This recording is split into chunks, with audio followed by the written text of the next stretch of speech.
কালকে বিকাল 5:18 নাগাদ এখানে ওই যে ওই দোকানের সামনে বাসটি দাঁড়িয়েছিল।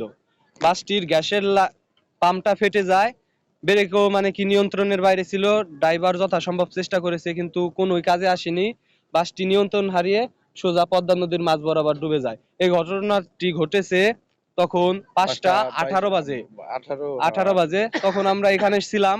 আমরা এলাকার দৌলতদিয়া ঘাটের যে মানুষজন তারা মানে কি যথাসম্ভব চেষ্টা করেছে এবং কি তারা নৌকা নিয়ে আসছিলাম 4 জন মহিলা এবং 6 জন পুরুষকে উদ্ধার করেছে। মোট 10 জনকে উদ্ধার করা হয়েছে। এখানের যে প্রশাসন আছে, প্রশাসনিক ব্যবস্থা আমাদের এখান থেকে, এটা যেহেতু নদী পার্শ্ববর্তী এলাকা, এখানে 5 মিনিট দূরত্বে ফায়ার সার্ভিস আছে, কিন্তু তারা 1.5 ঘন্টা পরে এসেছে। এটা ঘটেছে 5:18-তে, কিন্তু তারা মানে 6:30টার এসেছে। এসে তাদের কাছে আমাদের গ্যাস সিলিন্ডার, কিন্তু যেহেতু নদী পার্শ্ববর্তী এলাকা গ্যাস সিলিন্ডার থাকা অত্যন্ত জরুরি, কিন্তু তাদের কাছে গ্যাস সিলিন্ডার ছিল না। তারা এখানেও এসে 1.5 ঘন্টা দাঁড়িয়েছিল অপেক্ষায়। প্রায় 7:30 নামে নাই, প্রায় 7:30 নাগাদ তারা নদীতে নেমেছে।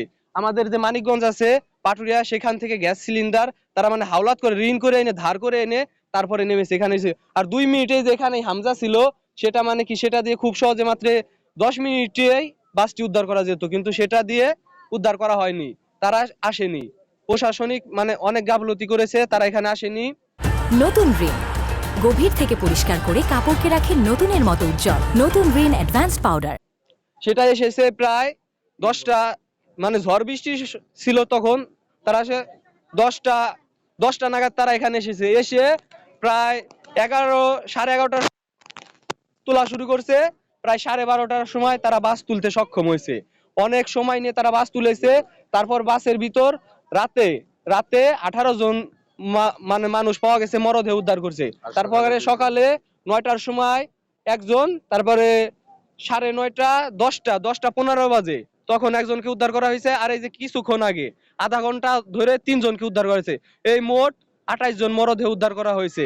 এখন উদ্ধার কাজ চলছে। বাসে আনুমানিক 50+ যাত্রী ছিল।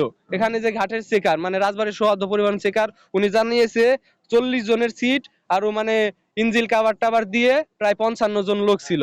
55 জন লোক, তারা বাচ্চা টাচ্চা দিয়ে অনেক ছিল, কিন্তু এখন মাত্র 28 জন লোক উদ্ধার করা গেছে আর 10 জন জীবিত।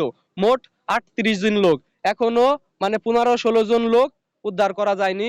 ডুবুরিরা এখন কাজ বন্ধ করে দিয়েছে, তারা খুঁজছে না, তারা পাচ্ছে না। তারা প্রায় 8-9 ঘন্টা চেষ্টা করেছে, মাত্র 28 জনকে তুলতে সক্ষম হয়েছে।